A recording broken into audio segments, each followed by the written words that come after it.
என் தங்க பிள்ளையே, உன் அப்பன் கருப்பன் என்றும் உன்னுடைய வாழ்க்கையை உன் கைகளில் ஒப்படைக்க வந்திருக்கின்றேன். என் குழந்தையே, நாளை நான் சொல்கின்ற இடத்திற்கு நீ நிச்சயமாக சென்று விடுவாயானால் உன்னுடைய துணைக்கும் உனக்கும் இடையில் இருக்கின்ற நெருக்கம் இன்னும் அதிகரிக்கும். நீ செய்ய வேண்டிய விஷயம் எல்லாம் உன்னுடைய துணையை கேட்டு நடக்கும்படி ஒரு சூழ்நிலையை உருவாக்கும். வாழ்க்கையில் எவ்வளவுதான் கஷ்டங்களும் துன்பங்களும் இருந்திருந்தாலுமே நாம் துணையானது நம்முடைய வார்த்தைகளை கேட்கவில்லை என்றால் அந்த ஒரு விஷயம் நம்மை மிகுதியான பாதிப்பிற்கு ஆளாக்கிவிடும் அல்லவா? என் தங்க பிள்ளையே, மற்றவர்களை பற்றி எல்லாம் நாம் பெரிதாக கவலைப்படுவது கிடையாது. இவர்களை எல்லாம் நாம் பெரிதாக எண்ணுவதும் கிடையாது. என்ன நடக்கிறது, எது நடக்கிறது என்று சொல்லி எப்போதும் எதையாவது பற்றி சிந்தித்து கொண்டிருப்பதை நிறுத்திவிடு. இந்த வாழ்க்கையில் உன்னை தேடி வருகின்ற ஒவ்வொரு உண்மைகளையும் என்னவென்று என் குழந்தை நீ தெரிந்து கொள்ள வேண்டும் அல்லவா? நீ அதற்கான காரணத்தை தெரிந்து கொண்டாயா? அது மட்டுமல்ல என் குழந்தையே, பொதுவாக நமக்கு இந்த வாழ்க்கையில் எந்த ஒரு விஷயம் பிடிக்கவில்லையோ அந்த விஷயத்தை நமக்கு நெருக்கமானவர்கள் செய்யும் போது அதனை நம்மால் உடனடியாக ஏற்றுக்கொள்ள முடியாது அல்லவா? உன்னுடைய துணையாக இருக்கும் லட்சத்தில் அங்கே பல போட்டிகளும் பொறாமைகளும் தேவையற்ற குழப்பங்களும் வந்து கொண்டுதான் இருக்கின்றது. உன்னை சுற்றி இந்த நான் உனக்கு தருகின்ற விஷயங்கள் இந்த கருப்பனுடன் இருந்து உன் வாழ்க்கையில் மீட்டு கொடுக்கின்ற நேரங்கள் என்று எல்லாமே உன்னை எப்போதுமே உன்னை நல்வழிப்படுத்துவதற்காகத்தான் என்பதை மறந்து விடாதே. சரியான நேரத்தில் உன் அப்பன் கருப்பண்ண சாமி உனக்கு துணையாக இருக்கும். உன்னை மட்டும்தான் உன்னை சுற்றி பல நன்மைகளும் நடக்கும் என்பதை மறந்து விடாதே. கருப்பன் எந்த இடத்திற்கு போக சொல்கிறார் அந்த இடத்திற்கு நீ போனால் மட்டும்தான் நம் வாழ்க்கையில் எல்லாம் சரியாகிவிடுமா என்று நீ நினைக்கலாம். அது 100க்கு 100 உண்மைதான். நான் சொல்வது போல நீயும் செய்யும் போது நிச்சயமாக உன் வாழ்க்கையில் நான் சொல்கின்ற இந்த விஷயங்கள் அத்தனையுமே உனக்கு நடந்தே தீரும் என்பதை நீ மறந்து விடாதே. எத்தனையோ இன்னல்களுக்கும் இந்த வாழ்க்கையில் உன்னை காயப்படுத்தும் போது உனக்கு என்ன நடக்கிறது, எது நடக்கிறது என்று தெரியாமல் உன்னை காயப்படுத்தின நம் வாழ்க்கையில் நமக்கென்று இருக்கின்ற ஒருவரே நம்மை ஒதுக்குகின்றார் என்னும் போது அதையெல்லாம் நம்மால் தாங்கிக் கொள்ள முடியவில்லையே என்று சொல்லி என் குழந்தை நீ வருத்தப்பட்டதை எல்லாம் இந்த கருப்பன் நான் அறிவேன். இதையெல்லாம் கடந்த ஒரு நிலை. இந்த வாழ்க்கை உனக்கு கிடைக்க வேண்டும். இதையெல்லாம் தாண்டிய ஒரு சந்தோஷத்தை இந்த வாழ்க்கையில் நீ உணர வேண்டும். உன்னை சுற்றி சுற்றி வருகின்ற இந்த விஷயங்களை எல்லாம் நீ சரியாக புரிந்து கொண்டாயானால் உன்னோடு நான் இருக்கின்ற இந்த நேரம், இந்த வாழ்க்கை உனக்கு என்ன கொடுக்கும் என்பதை நீ சரியாக புரிந்து கொள்ள வேண்டும் அல்லவா? எதை கடந்து நீ இந்த வாழ்க்கையில் உனக்கான மிகப்பெரிய வெற்றியை உணர வேண்டும் என்பதையும் புரிந்து கொள்ள வேண்டும். இந்த கருப்பன் உன்னோடு இருக்கும் வரை இந்த வாழ்க்கையில் உனக்கு மேலும் மேலும் பல சந்தோஷமான நேரங்களும் பல சந்தோஷமான சூழ்நிலைகளும் உனக்கு நிறைவாக கிடைக்கும் என்பதை மட்டும் நீ நினைவில் வைத்துக்கொள். அப்ப நான் இருந்து உனக்கு கொடுக்கக்கூடிய ஒவ்வொரு வெற்றியும் என் குழந்தை நீ உறுதியாக ஏற்றுக்கொண்டால் உன்னோடு நான் இருப்பதையும் உன்னோடு நீ தெரிந்து கொள்ள முடியும். ஓரிடத்திலிருந்து உன்னை அப்பன் செல்ல சொல்கிறேன் என்றால் அந்த இடத்திற்கு நீ சென்று அந்த இடத்திலிருந்து உனக்கானவற்றை பெற்றுக்கொள்ள வேண்டும் அல்லவா? உன் துணை உன் பேச்சை கேட்க வேண்டும் என்று சொல்வதற்கெல்லாம் அங்கு கருத்து வேறுபாடுகள் அதிகமாக இருக்கின்றது. நான் என்ன சொன்னாலும் அதற்கு எதிரான விஷயங்களை நான் அங்கிருந்து நமக்கு கிடைக்காது என்பது போல என் குழந்தை நீ வருத்தப்பட்டு கொண்டிருப்பாய் அல்லவா? அப்படி இருக்கும்போது உனக்கு இந்த வாழ்க்கை எதை கொடுத்திட்டாலும், இந்த வாழ்க்கை உனக்கு எந்த விஷயத்தை நடத்திட்டாலும் அதையெல்லாம் என் பிள்ளை நீ சரியாக தெரிந்து புரிந்து நடந்து கொள்ள வேண்டும் அல்லவா? கருப்பன் இருக்கும் வரை எதற்கும் என் குழந்தை நீ கலங்கி நிற்காதே. உன் துணை உன் பேச்சை கேட்கவில்லை என்றால் என்னை நீ சற்று உன்னிப்பாக கவனித்து பார்த்தால் போதும். உனக்கு ஒரு விஷயம் புரியும் அல்லவா? அவர்கள் கேட்காமல் இருப்பது போல இருக்கலாம், ஆனால் அந்த பேச்சை அவர்கள் செல்லவில்லை என்பதை சற்று உன்னிப்பாக நீ கவனித்து பார்த்தால் புரியும் உனக்கு. ஏதோ ஒரு விஷயம் இந்த வாழ்க்கையில் அவர்கள் உனக்கானதாக செய்துவிட நினைத்து கொண்டிருக்கிறார்கள். அதை வெளிக்காட்ட முடியாமல் அவர்கள் நின்றிருக்கின்றார்கள். அந்த போன்ற ஒரு மனநிலையில் இருக்கின்றவர்களுக்குத்தான் இந்த கருப்பன் சொல்கின்றேன், இந்த இடத்திற்கு நீ சென்று வந்தால் எல்லாம் சரியாகிவிடும் என்று. என் பிள்ளையே, எதற்கெடுத்தாலும் வருத்தம், எதற்கெடுத்தாலும் வேதனைப்படுவதும் தான் நம் வாழ்க்கையில் நடப்பதெல்லாம் நமக்கு கஷ்டம்தான் என்று நினைப்பது மிகப்பெரிய தவறுதானே. உன்னை சுற்றி சுற்றி என்ன நடந்து கொண்டிருக்கிறது, இந்த வாழ்க்கை உனக்கு என்ன கொடுத்திருக்கிறது என்பதை எல்லாம் என் பிள்ளை எப்போதும் நீ கவனத்தோடு தான் இருக்க வேண்டும். இந்த கருப்பன் நான் இருக்கும் போது நீ எதற்காகவும் கலங்கி விடாமல் உன்னை தேடி நான் வருகின்ற போதெல்லாம் எதற்கும் நீ மனவேதனைப்பட்டும் வருத்தப்பட்டும் கொண்டு நிற்காமல் அப்பன் காண்பிக்கின்ற பாதை நமக்கு சரியான பாதைதான் என்பதை நீ புரிந்து கொள்ள வேண்டும். நான் உன்னை தேவையில்லாத இடத்திற்கு செல்ல போகிறனா அல்லது ஆபத்தான பகுதியை நோக்கி உன்னை சொல்ல போகிறனா, மலையில் மீது ஏறி கீழே விழு என்று சொல்ல போகிறனா? கருப்பன் எப்படியும் நமக்கான ஒரு நல்ல பாதையை அப்பன் காண்பித்து கொடுக்க போகிறான் என்பதை உணர்த்திட என் பிள்ளைக்கு மட்டுமே இந்த பதிவு முழுமையாக கேட்கின்ற பாக்கியம் கிடைக்கும். என் குழந்தையை எப்போதும் நமக்கான வாழ்க்கை வேறு யாரும் தலையிடுவது ஒருபோதும் கிடையாதல்லவா? நமக்கு ஏற்பட்டதாக இருப்பதில்லை. நாம் இந்த வாழ்க்கையில் எல்லா விஷயங்களையும் சரியாக அடைந்து விட வேண்டும் என்று நினைக்கின்றோம் அல்லவா? அப்படியானால் ஒரு நேரம் அந்த விஷயம் நமக்கு நிறைவாக கிடைக்க வேண்டும் என்பதில் மட்டும் என் குழந்தை நீ கவனமும் உறுதியாகவும் இருக்க வேண்டும். உன்னோடு நான் இருக்கின்ற இந்த நேரங்களில் நீ எல்லா விஷயங்களுக்கும் சரியாக உன்னை நல்வழிப்படுத்திக் கொண்டே இருக்க வேண்டும் என்பதை மட்டும் நீ முதலில் புரிந்து கொள்ள வேண்டும்.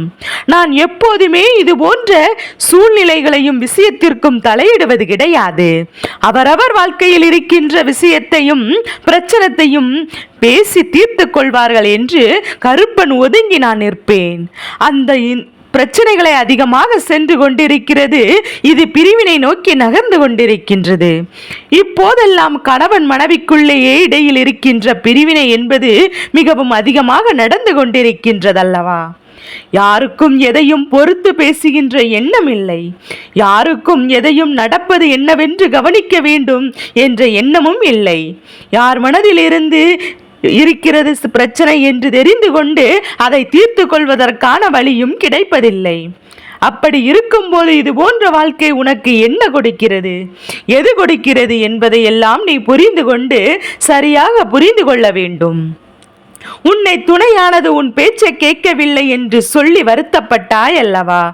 அது மட்டுமல்ல, என் குழந்தை நீ சொல்வது சரியாக இருந்தாலும் கூட அதை அவர்கள் ஏற்றுக்கொள்ளவில்லை என்று நீ நினைத்து நினைத்து என் பிள்ளை நீ வருத்தப்பட்டு கொண்டிருக்கின்றாய் அல்லவா? இந்த கருப்பன் உடன் இருந்து உனக்கு சொல்கின்ற அத்தனை விஷயங்களையும் சரியாக புரிந்து கொள்ள வேண்டிய கால நேரம் கூடி வந்து விட்டது. அத்தனை விஷயங்களையும் என் பிள்ளை நீ சரியாக உணர வேண்டிய காலகட்டம் உனக்கு கை கூடி வந்து விட்டது. இந்த நேரம் எக்காரணம் கொண்டும் எதையும் என் குழந்தை நீ இழந்துவிடக் கூடாது.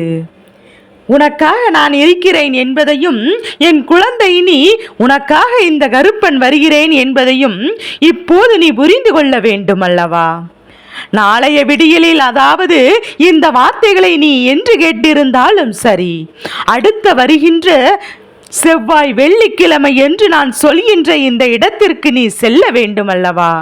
என் குழந்தையே, இன்று இந்த பதிவு திங்கள் கிழமை உன் கண்ணில் படுகிறது அல்லவா? அப்படியானால் நாளை மங்கள செவ்வாயில் இந்த கந்த பெருமானை பிள்ளை நீ காண செல். முருகனை காண்கின்றவர்கள் நிச்சயமாக தன்னுடைய வாழ்க்கையில் நான் இலக்குகின்ற ஒரு விஷயத்தை மீட்டெடுத்து விடுவார்கள். தன்னுடைய துணைக்கும் தனக்கும் இடையில் இருக்கின்ற மனக்கருத்து வேறுபாடுகள் நீங்கி உன்னுடைய வார்த்தைகளுக்கு மதிப்பு கொடுத்து நீ என்ன சொல்ல வருகிறாய் என்பதையும் கேட்க வைத்து விடுவார். அந்த கந்தன் என் குழந்தையே எப்போதும் நான் ஆசைப்பட்டது போல எல்லாம் நடக்கவில்லை என்று வருத்தப்படும் போது அதன் பிறகு நாம் ஆசைப்பட்ட விஷயங்கள் வாழ்க்கை நடந்தது.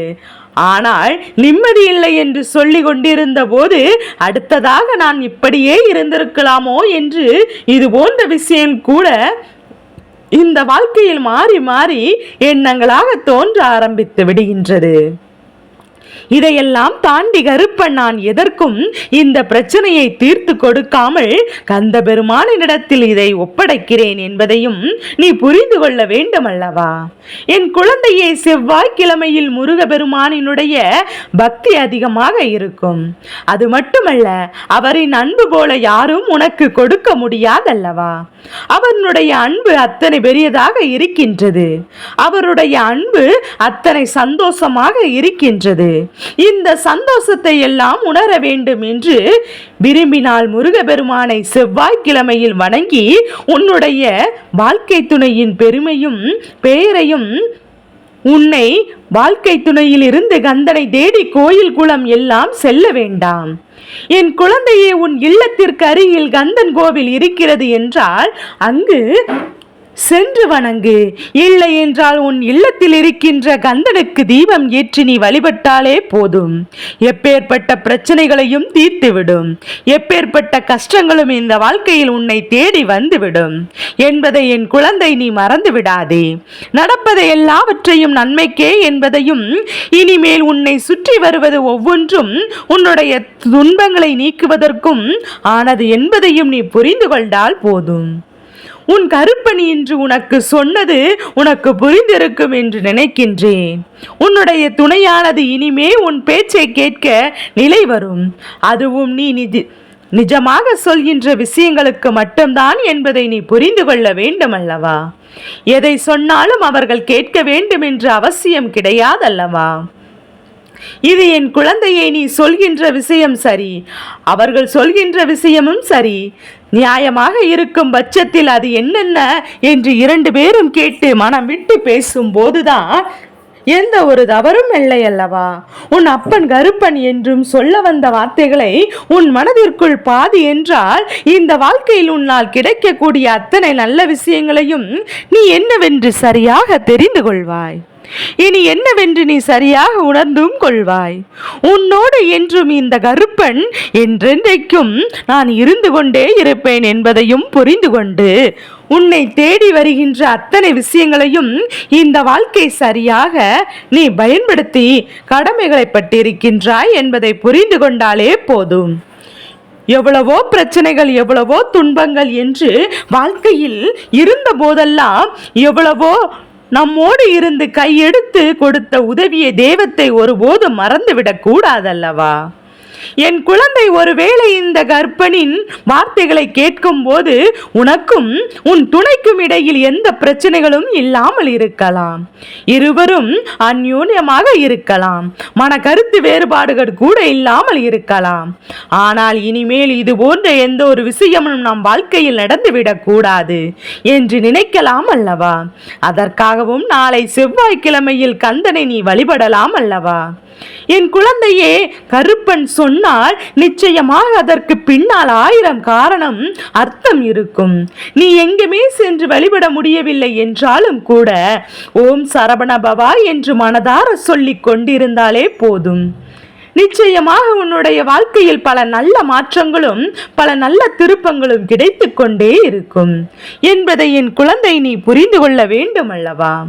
கருப்பன் சொன்ன வார்த்தைகள் உன் வாழ்க்கையை நிச்சயமாக மாற்றி கொடுக்கும். நான் சொல்வது போல கந்தனை காண விரும்புவா இல்லையா? உனக்கு பிடித்த எந்த தெய்வமாக இருந்தாலும் சரி, நாளை செவ்வாய்க்கிழமையில் அவர்களை கையெடுத்து வணங்கு. நிச்சயமாக உனக்கு அத்தனை விஷயங்களும் நல்லபடியாக நடக்கும் என்பதை நீ புரிந்து கொண்டாலே போதும். நல்லது எது கெட்டது எது என்று நீ உணர்ந்திருப்பாய் அல்லவா? உன்னோடு இருக்கின்ற இந்த கருப்பன் உனக்கு அத்தனையும் வெளிப்படுத்தி கொடுக்கத்தான் போகின்றேன் என்பது உன் நினைவில் இருக்கட்டும். இந்த கருப்பன் உனக்கு சொல்லக்கூடிய விஷயங்கள் ஒவ்வொன்றுமே இனி என்றென்றும் உன்னை பெருமகிழ்ச்சி படுத்தி கொண்டே இருக்கும். நீ கலங்காமல் இரு. உன் துணையோடு உன் வாழ்க்கை மீண்டும் நினைத்தது போல மாறிவிடும் அல்லவா? என் தங்க பிள்ளையே, இந்த கருப்பனின் ஆசீர்வாதங்கள் என்றென்றைக்கும் உனக்கு முழுமையாக கிடைத்து கொண்டே இருக்கும்.